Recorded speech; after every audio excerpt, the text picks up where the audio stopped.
Beim Programm Television nationwide the ekin of BBC a hun gachain chishachganyoch ik chijin a te, while naiki a duke sheskis a naig, cos nanikin tego krieg an a nochgits a tree.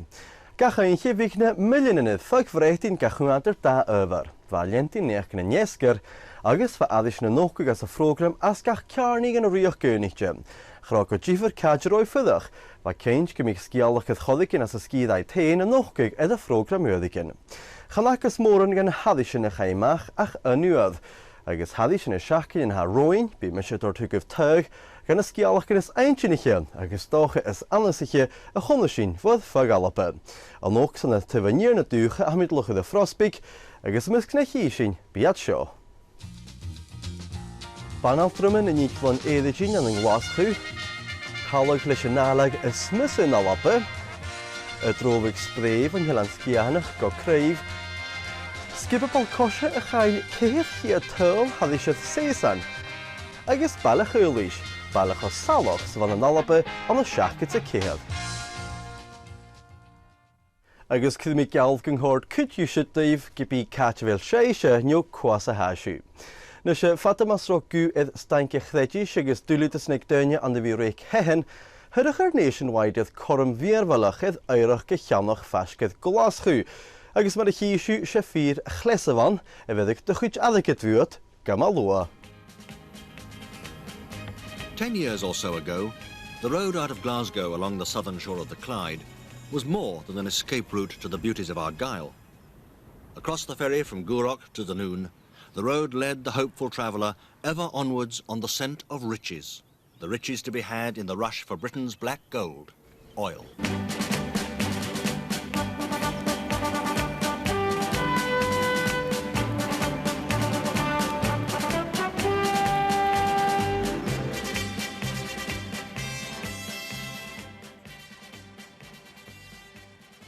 If the dreams of the oil pioneers of the early 1970s had come true, this scene of desolation would have been populated by hundreds of workers. The whole bed of this vast pit would have been crowded with concrete structures gradually taking shape 50 and 100 feet high. Because this is Portavadie, the yard that was to have built a new generation of concrete oil production platforms for the North Sea. It wasn't long, however, before dreams turned to nightmare. In the feverish days when the yard was being built, ministers, civil servants and entrepreneurs all agreed that if Britain was to share in the boom in North Sea construction, haste was essential. No time for advanced planning, no time for tenders. Make up the details of the design as you go along. At the time, it seemed a good way of spending £15 million of our money. After all, Portavadie did at least have deep water near the shore. But when built, how would the dock have been used? Well, if you can imagine massive pieces of honeycomb, a huge piece perhaps filling a third of the dock, another piece and another piece of honeycomb constructed in concrete, great big cells of concrete. And these units would be rising 50, 100 feet up from the dock floor. To the base are fixed legs, and to the legs is fixed the platform itself. That makes a structure more than 500 feet deep. As the constructors realized, but too late, that wasn't too deep for the water at Portavadie, but it was too deep for the towing channel out to the North Sea. Portavadie Yard never got an order, and in 1977, it was abandoned. As a consultant of the Department of Trade and Industry, why didn't you ask such questions at the time? It wasn't really our remit to ask questions. I think we certainly dropped hints to them as to the suitability or unsuitability of the design. And why weren't these hints picked up? Oh, I don't know. Somewhere in the department, somebody felt that the platform, presumably, was a good one. But however well the work of reinstatement is done, the Portavadie project will leave scars. Scars on the landscape itself, scars on a local community promised prosperity only to be denied it. For the rest of us, suffering taxpayers, Portavadie will remain as a warning not to let hope run away with judgment. Agus lientin le bhí ceannach agus a ré cehan agus talú, thug Jack Pezzi súlith system hísin a bheit has déite an Alba an na 9 agus 7. Ach an thoiseach déimhéon bótna na chráin agus déanú a chladach. Sin an dúlan a bhar John Milne ag farpis staimpach leobacin an dun fís. Seag, staimpach leobacin, sin fer húrt mi. This is Palnackie, a tiny fishing village on the Solway Firth, a modest spot, apart from one weekend a year. Because it's today that Palnackie's unique festival takes place. Today, Palnackie man pits himself against the elements and the animal kingdom. Like the marginally better-known bull runners of Pamplona or the cliff divers of Acapulco, the people of Palnackie today throw all caution to the winds and for a few hours issue a reckless challenge to the brute beast.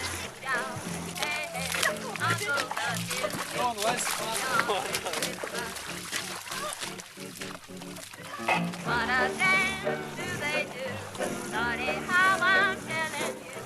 Oh, what a band they can by clap their hands. I think I've got one.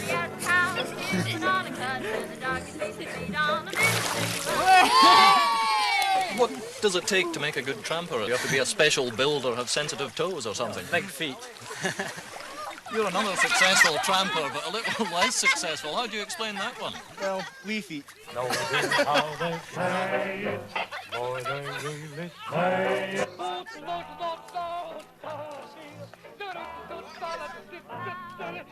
And this year's individual best, 1 3-pound fish in a bag of 7, which makes local champion Jim Stewart the winner again.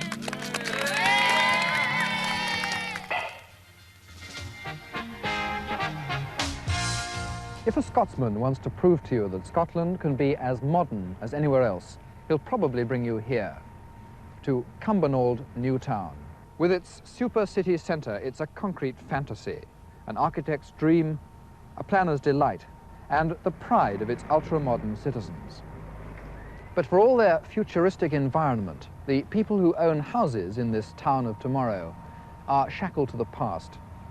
Like many other householders in Scotland, they have to pay feus, a feudal tax, a tax that goes back almost to the days of the dinosaur. And not only that, they are legally described as vassals. Your husband owns this house, does he? Yes, he does. And does that mean that he pays few duty? Yes, That makes him a vassal, doesn't it? it does, yes. Now, you're an outsider. You come from Australia. What do you think about being married to a vassal? I think it's rather ridiculous, actually.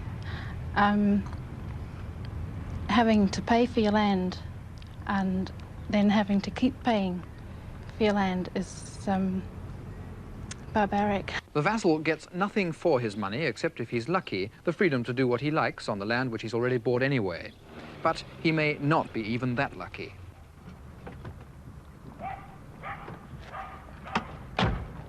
This vassal wanted to build a garage. He had to pay £1,000 to his superior for permission to do this. After the garage was built, he wanted to put some petrol pumps in front of it. The superior said that that would be different. The result? A garage with no petrol pumps, even though the town council have given planning permission, and a very frustrated vassal. I think it's just ridiculous that we have to pay all this money for property that we own, and that someone just can hold you to ransom to pay this money. Well, here we are with a garage and we're not allowed to sell petrol. It's so blooming stupid. I don't see any sense in it at all. The situation is feudal and it's absurd. All the main parties talk about reforming it, but so far the government has only managed to nibble at the edge of the problem, or, as one critic put it, to swipe it with a chicken feather. Bheit strí adar daine agus gríomhachas an útrasan neo a namasir tríce glachig mac mana min luch adís nationwide hadís ithna blionnachin. Sinna gag fil tibanna ma tortucin adís a garian cúl glaschu agus cóla a bhela a gurí sean ascín an darna coci a legal. Bheit constrí cúideach gur tifinne rois le ddífar bheachcin me chynnu gari togal chyn olas an scída an a dreim fwya fasc id a floch. Agus chyd Luke Casey siachat úne cwtid yn y drofadan fan yw'r cro a hortydd yn thlu iachtrial adr yn helan sgiahanach agus creif. Agus gehanasach be ynjyn y cia dwlyn y fa rohba fein y mach yn iegan sbrei edd yn traf. North Sea oil is still in its infancy. Oil bosses search for new strikes, scientists search for new techniques. The latest one, just off the drawing board, is a giant production platform. It dwarfs existing models, and it's made of concrete instead of steel.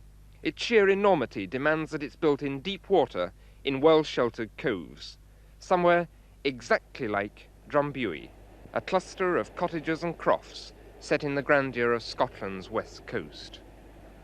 For generations, the crofters have laboured on their rocky acres, battling with weather and soil to reap a simple harvest of hay, oats and potatoes.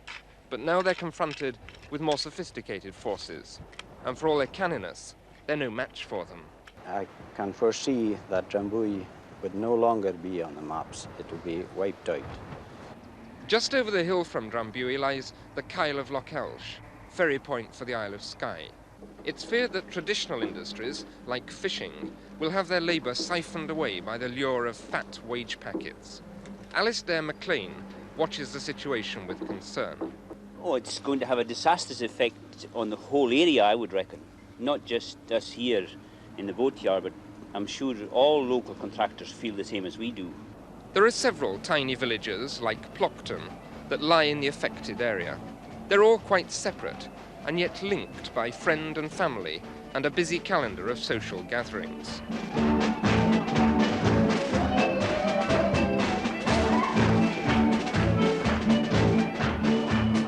I have seen the effect that it has had in Aberdeen, in Peterhead and in Fraserburgh, and this is at first-hand experience. And there are taxis go from Inverness to Easter Ross with prostitutes in them. Now, if that's going to happen in a place like Easter Ross, in a place like Aberdeen, then what is going to happen here? The one thing that is certain in this very uncertain situation is that Drumbuie and her neighbours were rather more secure when they only had the fishing, the tourists, the crops and the weather to worry about.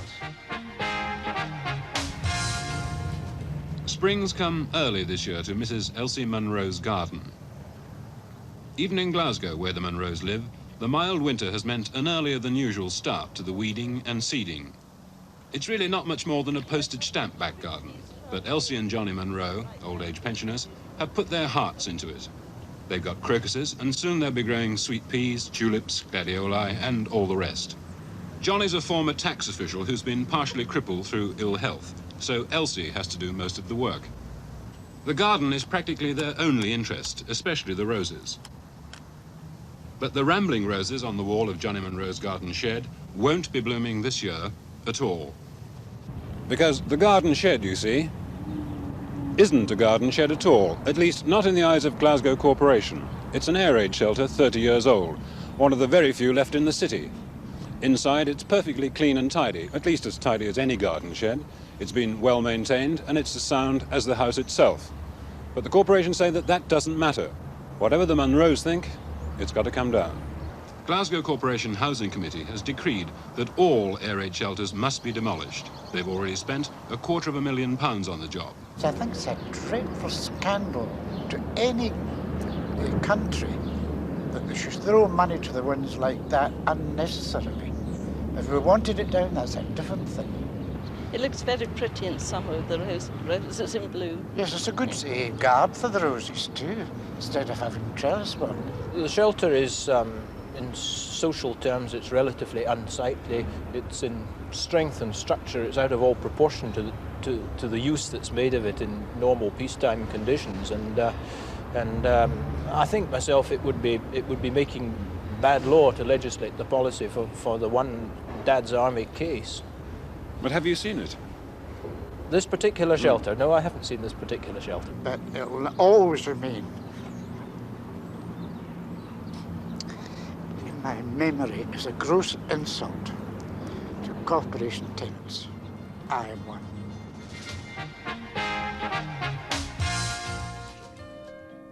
To understand the lore and the legends that grew up around the drovers and their beasts, you need a picture of places like Skye around about the beginning of the 16th century. Imagine these hillsides and all the islands beyond black with cattle. Literally black, because that was the colour of the original Kylos, the name given to the Highland cattle of the Hebrides. A couple of centuries before the West was won, all this was like Texas. The lairds were the great cattle barons and the drovers the original cowboys. But now one man wants to revive it in a very dramatic way to try to find out exactly what it was like. But nobody was under any illusion that the trek across Skye and thereafter across Scotland was going to be easy. Odd as it may seem, for these modern-day drovers, it was likely to be more difficult than for their kilted counterparts of 200 or 300 years ago. And the drovers themselves, well, they're an unlikely mixture, to say the least. There's the leader, John Kay, an author and Himalayan adventurer, whose obsession to reenact an old drove and write a book about it has brought them all together. John's wife, Julia, who's along to lead and look after the pack ponies. George Knight, an experienced stockman from Argyll, and, on everybody's admission, the nearest thing to a real drover on the trek. During the drove itself, as the old drovers passed from hamlet to hamlet, the locals were never quite sure whether to lock up their cattle or their daughters first. But despite their occasional villainy, the travellers were held in high regard. They were a ready source of money to communities that had no experience of life beyond their own mountain passes. In the old days, the drovers used to make their herds swim the treacherous ocean strip which separates Skye from the mainland. Kay was determined to try that too.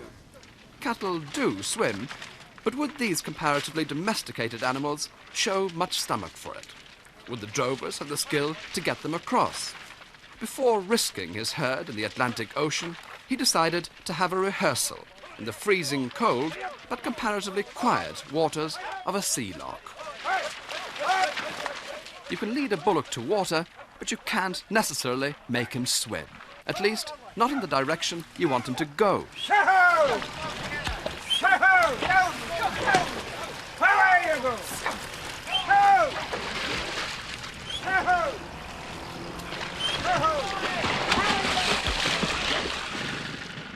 With the help of some local fishermen, the drovers make quite a splash.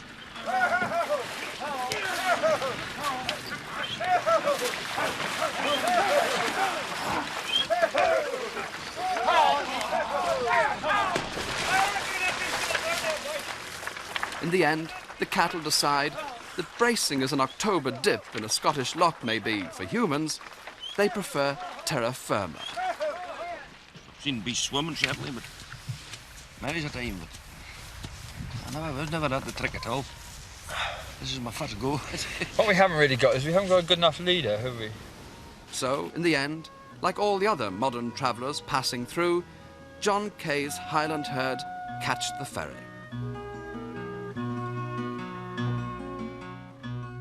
Agus tíle sin ag écinnta díadach mar a chaigeanna drábhadan ro dhéadach a frógram. Nu sé bheith fagin le dríachcin a bheith stácha machas nábhaist tríc a tarin ada nationwide.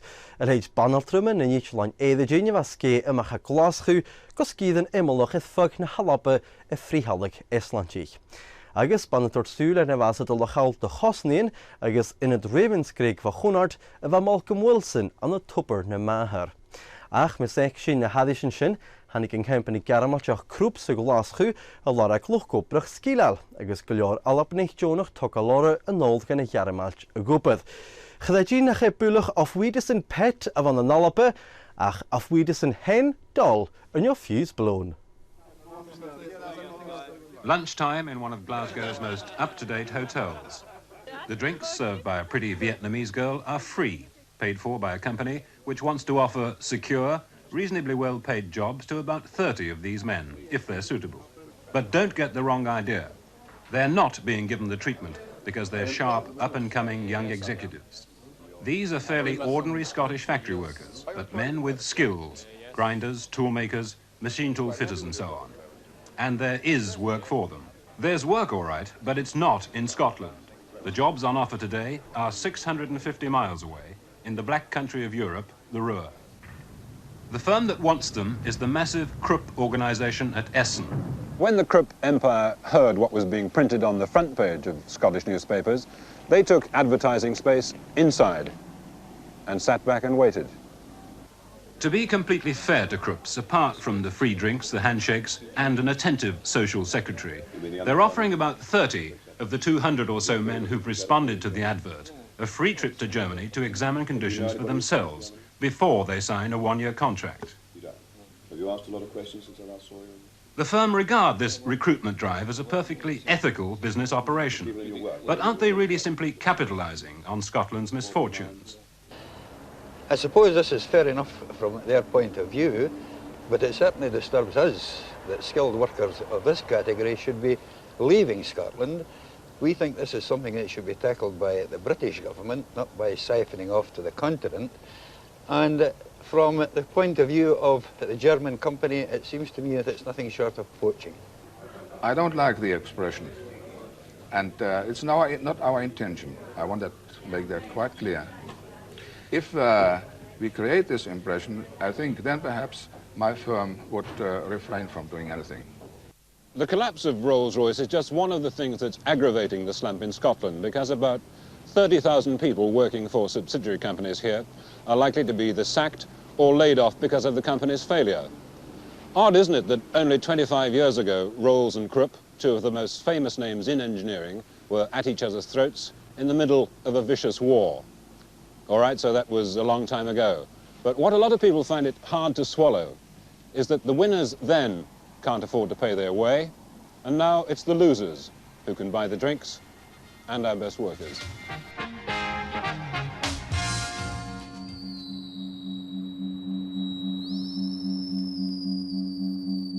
Steel plants were never designed to be attractive to the eye. A Scottish landscape without Ravenscraig is an infinitely uglier prospect for those who depend on it.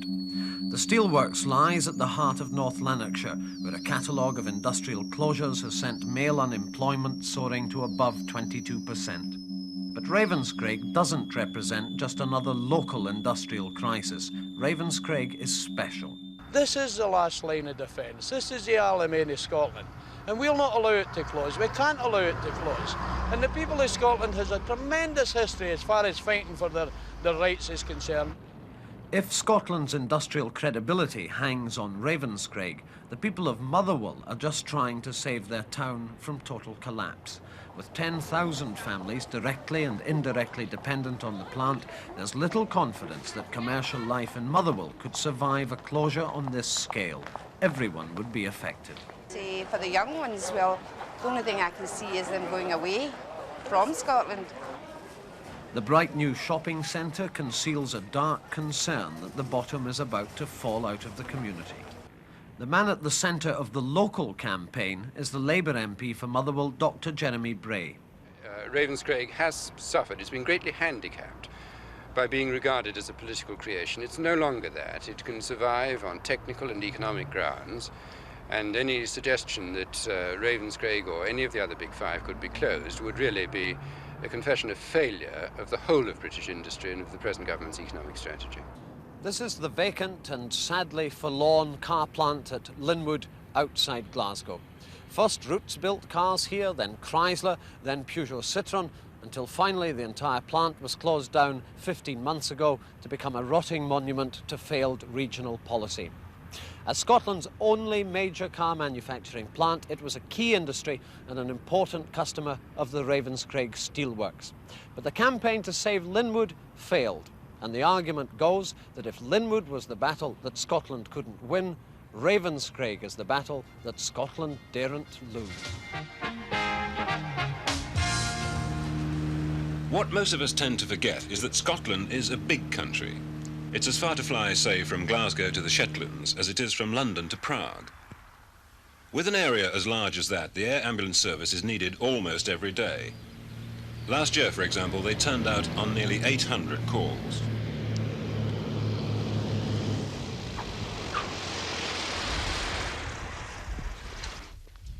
Well, we get all types of cases. We get head injuries, and we get road accidents. We get hemorrhages like hematemesis, all types of cases, maternity cases, of course. The man with internal bleeding was, as it happened, caught in plenty of time, and he's now making a good recovery. He might not have been so lucky in the days before the Flying Nurses Service, a service that started more or less by accident. Yes, it started way back in 1933 on the island of Islay. A GP was called out to a very ill patient, and he felt that this patient, to survive, had to go to a general hospital. And while he was wondering just exactly what was going to happen, he heard this plane overhead. So he thought he would go and ask the pilot if he would take the patient to Glasgow.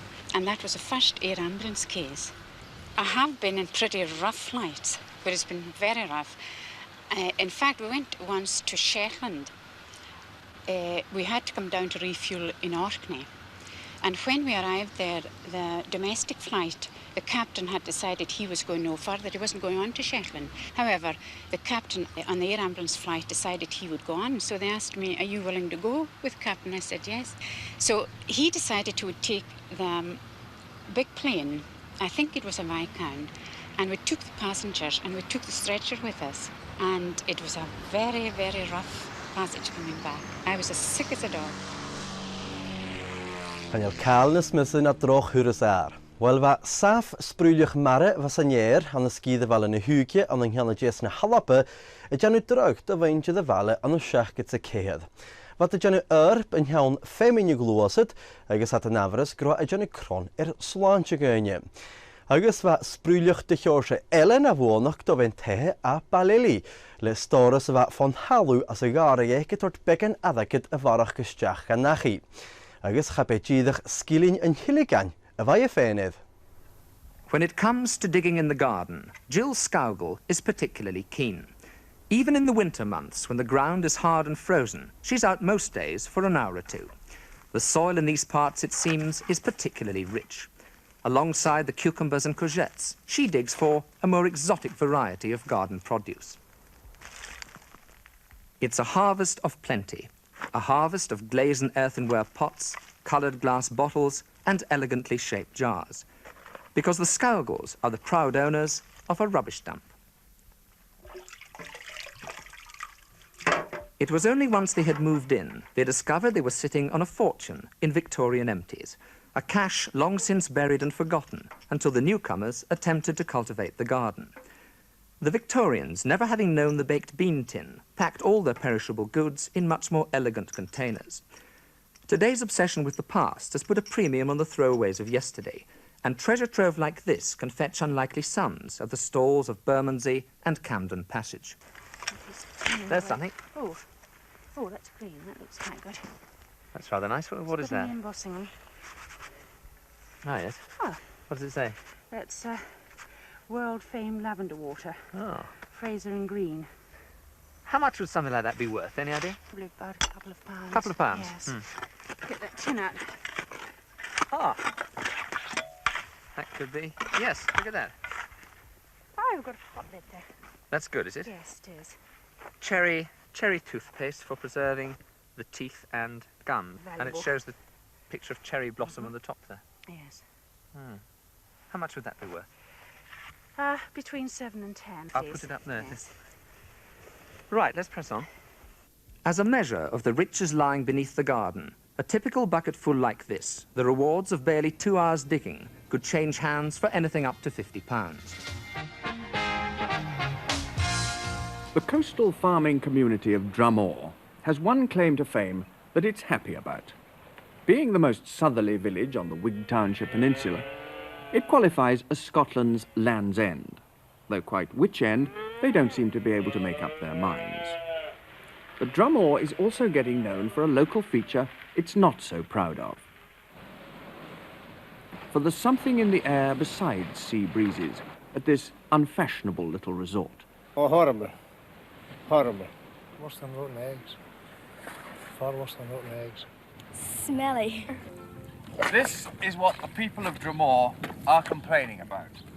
A nasty, slimy, oozing, stinking mess right on their doorsteps. It is in fact hundreds and hundreds of tons of well-rotted seaweed. And round here, they call it the gitters. They say that on a good day, or a bad one if you happen to live on the windward side, The reek of the gitters is enough to put the cows off their feed and set Scotsmen rocking back on their heels 5 miles away. The history of the problem goes back to the time some years ago when the Ministry of Defence, needing harbour space for their boats, bought the jetty at Drumore and extended it. The extension affected the flow of the tides and gradually allowed a bank of sand and stones to build up across the harbour mouth. The result was that seaweed washed into the harbour was trapped by the bank and couldn't get out again. But it's not just the awful smell that people are complaining about. Why do you keep your bath filled with water? To keep it from getting brown. And what causes the brown? Well, I think it is the harbour, the smell of the harbour, and the fumes seem to get up the drain and in. The local doctor actually believes the health of his patients is suffering.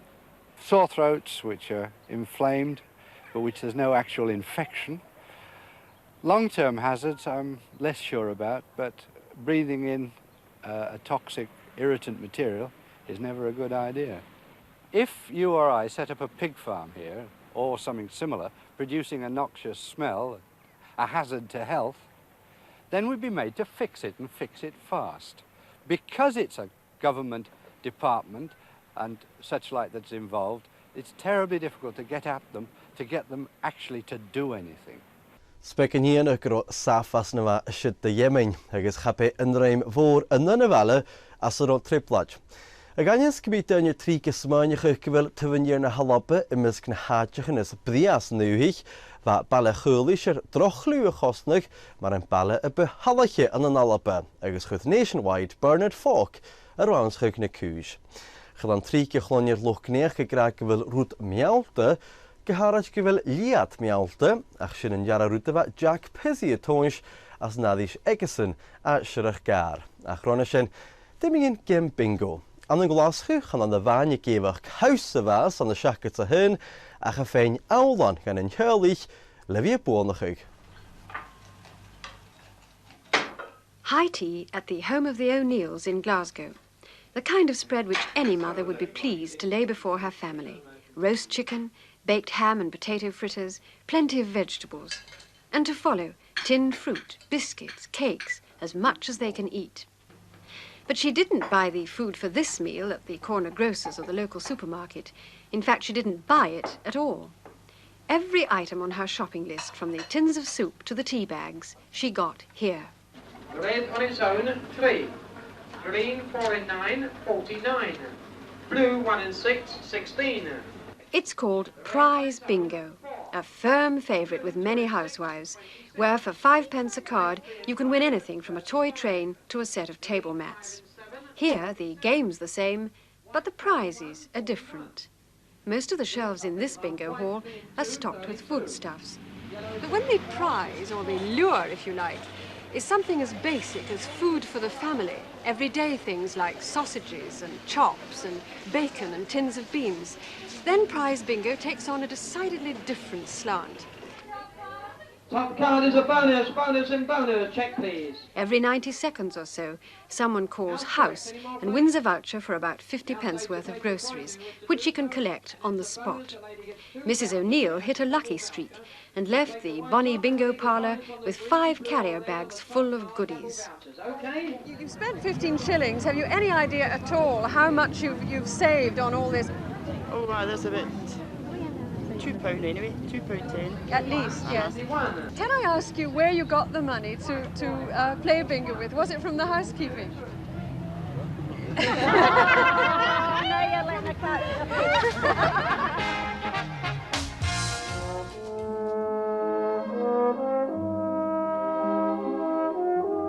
It was Isaac Newton who first put it into words when it occurred to him, suddenly, to frame a new law for an old situation, the law of gravity, the law of what goes up must come down. Except here. This hill stubbornly refuses to comply with the laws of gravity. It's in Ayrshire, and because of its apparently magic powers, it's known as the electric bray. As you can see, this hill goes steadily upwards behind me, up that way. So if I take the handbrake off this car, it's going to roll down the hill that way, isn't it? I mean, it's got to go down because that is downhill. It's quite simple. Gravity insists that anything heavy goes downwards. See what happens if you put this into neutral now and take the handbrake off. Well, you're going backwards, aren't you? Yes, that's right. Oh my God. It's enough to make you believe in perpetual motion. I've switched off the engine, and we are apparently going uphill. So you'd expect the car to be stopping and rolling backwards, but it isn't.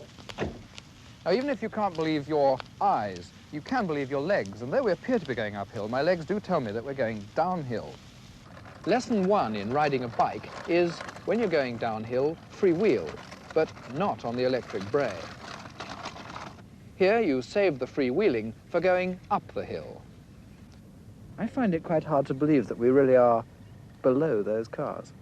At the moment, yes. Well, it's just one of those, as I say, it's an optical illusion, and it will certainly appear that we're above them and they're below, but they're not. It's the other way about. Ballachulish once provided the slate for the roofs of Scottish homes, and a railway line was built to carry the slate away. Nearly 20 years ago, the industry became uneconomic. The quarry owners moved on, left their filth and rubble behind them, and the redundant workers of the village were left to live beside it. It was hard life, and conditions were very, very bad, and all these memories still rankle with the people. Today, mountains of slate tower above the village. The quarry offices are burnt-out ruins, the railway station is derelict. And rubbish begats rubbish. People from elsewhere seem to use the village as a tip. For years, while other Highland villages retained their charm, Ballachulish fell into decay. The words of the school's song are an ironic reminder of what Ballachulish was like at one time and what it could be like again.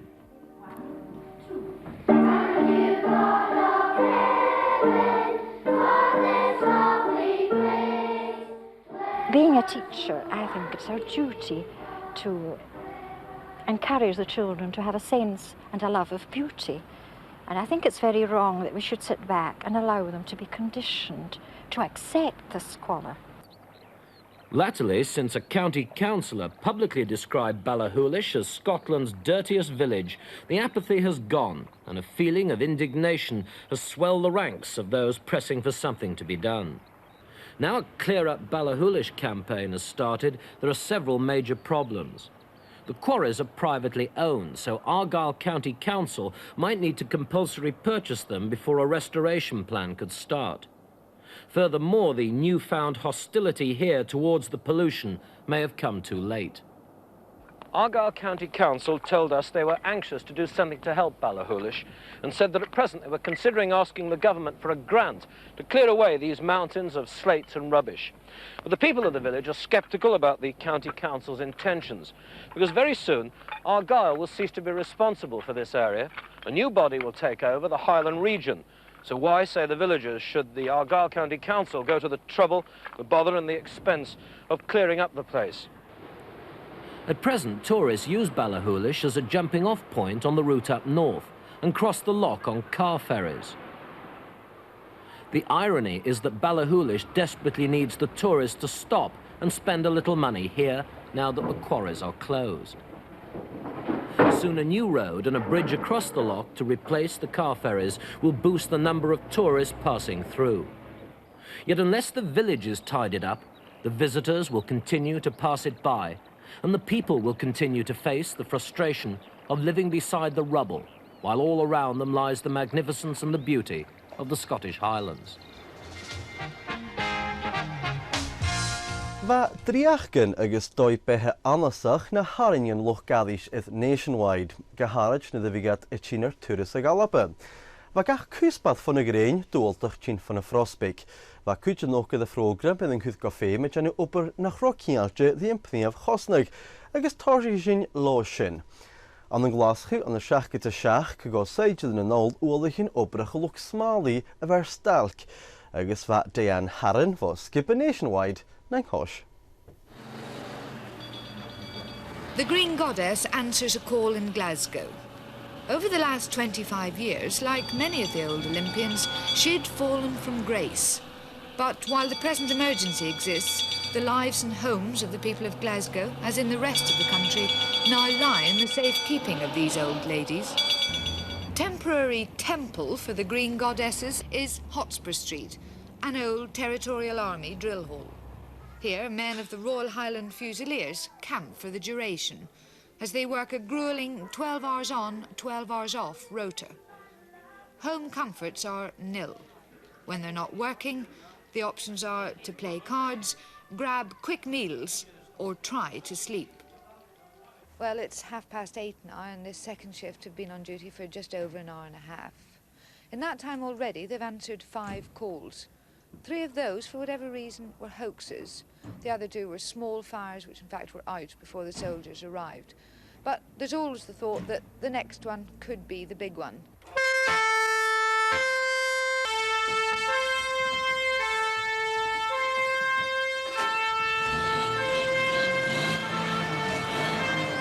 Another call, this time to assist other units fighting a blaze at Bridge Street in the city centre.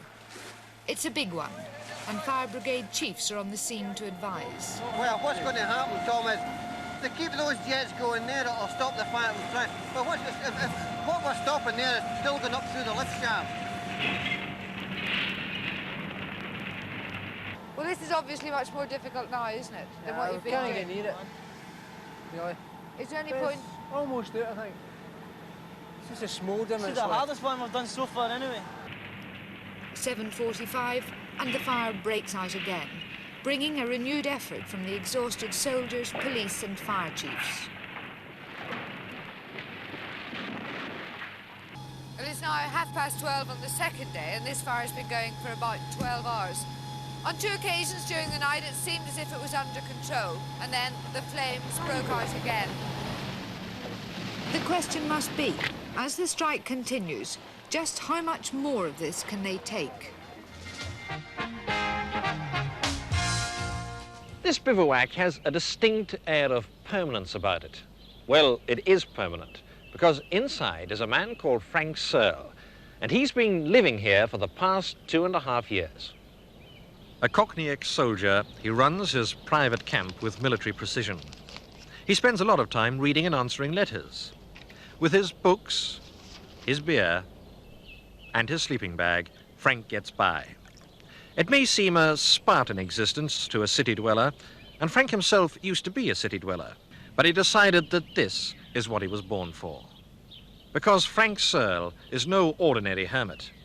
His profession is monster hunter.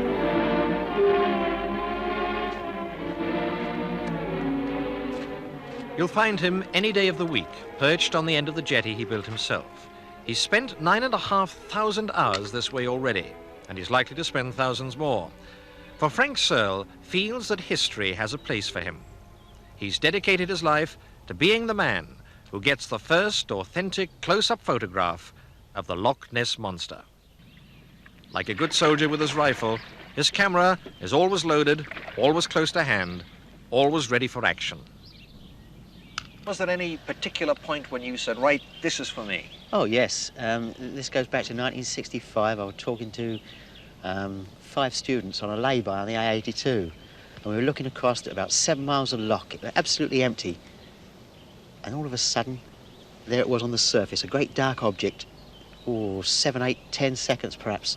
Moved along and went down again. Of course, we were all terribly excited, but that really got me hooked. But after living in London, it must be a very austere life. Oh, no, that's rubbish. You must be joking. I mean, you're going to turn the radio on for 1 o'clock news and listen to it. What am I missing? Strikes, violence, soldiers killed in Ireland, air crashes, railway crashes. I'm missing all that. Look at this wonderful place. Apart from the lure of the mystery of Loch Ness, there's this lovely countryside. There's the hills, the woods to walk in, there's the fishing. Tell me what I'm missing. Someday I'll find you, moonlight behind you. Chofats nach in nulleweest with the holu. Ach ganyan svi fudgenach gumiosnach gaat de hadwich le Frank Bach. Ach kun heku ha larak na hulleweest mis knuten anasach vis maken dan je a jalav mar chud shachet. Trí gadis nationwide if skiden at the realityd fag na duche a fein signal television as na chia duad. Shim adis want mis spors kujoch. Na misk shalagid sil kickboxing an ng laschu. Agus imragid skipabal kosha a crave nach ro Jani Rova. Agus ha me kialach skippe nach ro Egypt e Jani ma. Agus be crave in canna eva me chanyu na drovaden eva tot a chreif van jelan skianach go shirach fiarst. As James fein en olf go chir moor va aster haastrope. This is real Highland country. On stretches like this, the drovers learn the hard way what life must have been like for their counterparts of 2 or 3 centuries ago. Every day was a hard Highland cocktail of danger, cold and hunger. The modern drovers can't do much about the first two, but when it comes to sustenance, they're strictly 20th century. I know you're a caffeine addict. I didn't know there was a little coffee hut here up at the pass. Apart from the hard slog through tough country, the volatile weather has been causing the greatest discomfort. Highland rain gets to the spots no other rain seems to reach. And on days like this, the drovers are even convinced their skin is letting in water. Keep on then. Keep on then. Keep on then. Back on the mountain and a close encounter of the woolly kind. The highway code is a little obscure in the Highlands, but the cattle, gentlemen that they are, give way to the sheep. Ah, but what's it like in front of us? Oh, it's very rough, you know. It's hard or boggy? Bits hard and bits boggy, yes. Are there peat hags to go over? The peat, yes, a lot of peat bogs in front of you. Oh, we'll likely meet you tomorrow, I'm sure. Could be coming back again. Aye, we're going away back tonight. We're way back to Lough Treat tonight, eh? Russell, do you take sugar in your coffee? In mountain terms, this is the lap of luxury.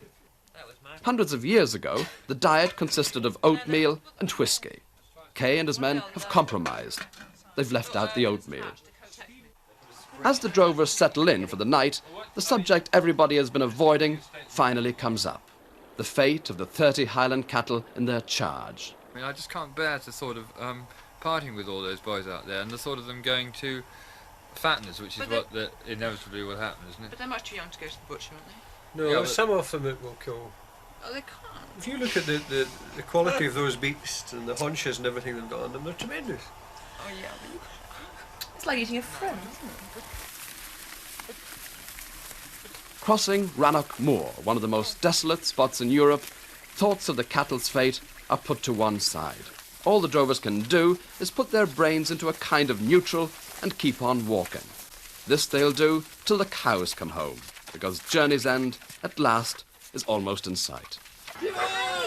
The drove's arrival is not without irony.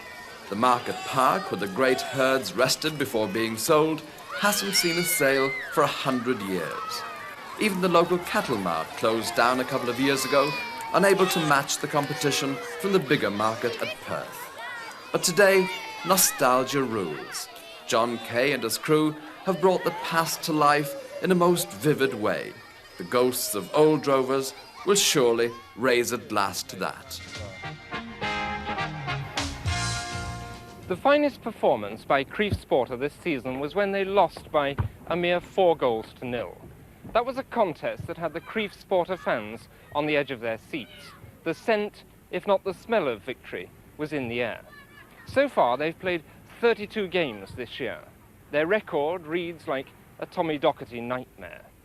They've in fact managed to score a glorious 11 goals, but they've let in 434 goals.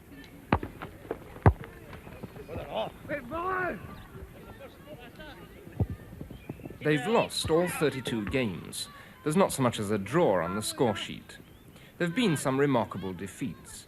They're quite used to losing 15 and 20-0, but 32-0 a few weeks ago was catastrophic even by Crieff Sporter standards. But in fairness, it's as well to remember that the juvenile league in which they compete allows 26 and 27-year-olds to take part. Some of Crieff's youngsters are only 14. The team's average age is a tender 16. The star striker is a diminutive 14-year-old, Billy Campbell, who plays on the left wing. Only last week, Billy amazed the fans by actually scoring a goal. It's the goalkeeper, of course, who takes most of the punishment, or in the case of Crieff, goalkeepers. They've had 10 of them during the season. How many goals did you let in? Several hundred. 37, I think. In how many games? About 4. It was the early part of the season where they slipped up, lost a lot of goals, and after the 32, that's when the goals started slipping in regular. And we gradually got them back to 8 or 9 again, so He's old man.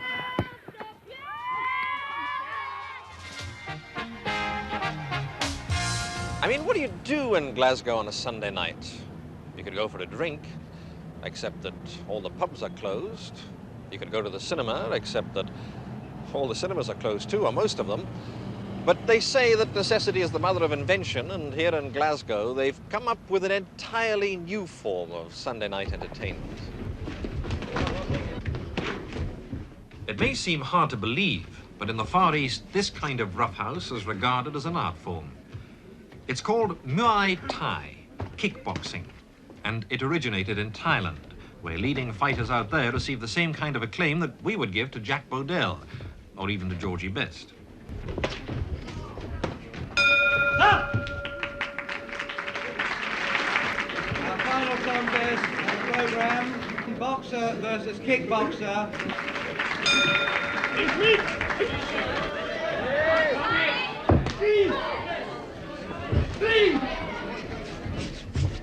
In kickboxing, you can do practically anything. You get points for any attack which weakens your opponent. That means you can kick, throw, push, punch, use the foot, the knee, the elbow, or just about any part of the body which can deliver a crushing blow. It's hardly surprising that in professional bouts, casualties are fairly frequent. In Bangkok, fight fans still recall the match which ended with the loser being kicked to death in the ring and the winner dying from his injuries in hospital next day. All in all, some people might feel it's just the kind of art form to equip you for a normal Glasgow Saturday night. And to launch kickboxing on its discerning public, the promoters thought up one of the most bizarre entertainments ever. A kickboxing dinner dance. Mere alcohol doesn't thrill me at all. So tell me, why should it be true that I get a kick out of you?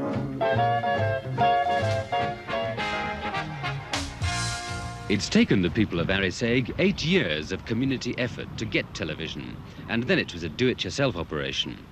It was such a black spot that even radio reception was like an early Marconi experiment. The village finally got a grant from the Highlands and Islands Board to erect their own mast to pick up a signal from the Isle of Skye and retransmit the pictures into their homes through their own cable link.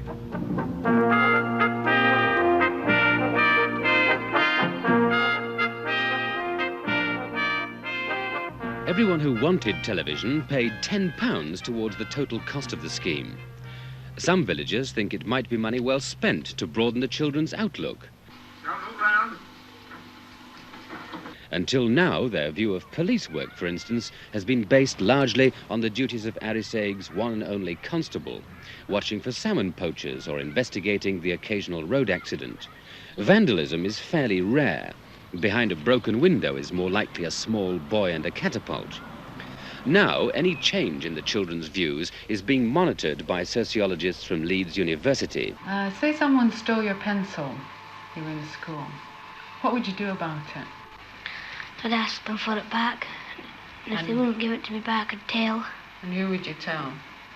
Well, if it's in school, I might tell the teacher and they'd give it to me back. And if they didn't... What would you do about it then? I'd fight them, maybe. So will television change attitudes in Arisaig? It won't be until the researchers return to this Highland village in about 6 months' time to complete their survey that those critics who do feel convinced that television is a bad influence may be proved right or wrong. But the Arisaig experiment is perhaps the last chance to find out. Chanel ste torig yn rawn sa chi ach mae eisiau cwmad yn yn araseg yn och wel am i nochus sy'n gyfel jo ffigdar agw. Agus am i nochus gyn y chort mae hyg dy chwyd yn ysgialach gyn y chwnig sy'n is nationwide wrth fag tyfynir na halabe reif ula. Hamidol garfag al anoch gle addys yn y gyro cial ri laich yn sgole. Ha yn addys y gynsio mynd hwrws anasach yfig yn y falach bec gach la agus a eidjanw ili gan y sgol.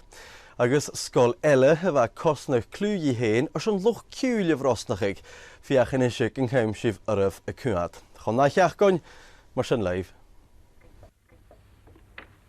For 10-year-old Dugald Scott of Inchmurren in Dunbartonshire, the school day begins in the usual kind of way. Bye-bye, Dugald. Sure. As his mum gives him a last-minute tidy on the doorstep. Then he's off on his way to Muirland Primary School. Not a long journey, as journeys go, only a couple of miles from door to door. But Dugald lives on an island in the middle of Loch Lomond, and there's no high road or low road that'll take him to school on the bonny banks. The only way is across a mile and a half of the most celebrated, but at the same time the most unpredictable stretch of water in Scotland. The boatman who ferries Dugald back and forth every day is his father, former Highland Games athlete Tom Scott. The greatest problem, of course, is the winter sailings. The ice is the biggest problem. We also have gales, you know, every now and again. But those, we can get round those ones all right, because we have good boats for the job, you know. And the ice is really the biggest problem. When it freezes for more than a week or so, we're really frozen in. Getting to know Loch Lomond, its dangers as well as its beauty, has been part of Dugald Scott's education. When he takes the helm, as he often does, he's not simply a schoolboy having fun before his lessons. He's someone who has studied all the loch's currents and winds and moods. And finally, from the landing stage beside a sand quarry, it's just a couple of minutes' drive by jeep to join his 16 landlubber classmates at the little one-teacher school. 1, 2, 3, 4.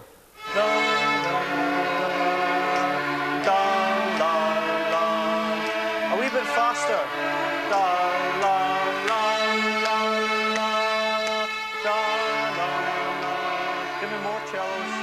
Conway is a graduate of Bellarmine, a Priest Hill boy from a background and from an area which might have totally suppressed his talent. But Willie came to this school, and the school discovered he was a naturally brilliant cellist. At 17, he's a full-time student at the Royal Scottish Academy, and he comes here on his day off to help teach the youngsters. Willie has just won the top Academy prize for the cello, and he's also a finalist in the Euro Youth Orchestral Contest, which will select the best young musicians in Britain. 7 years ago, Winifred Dean came here to head Bellarmine's music department. This remarkable woman flung her entire energy into spotting talent within the youngsters and developing their maximum potential.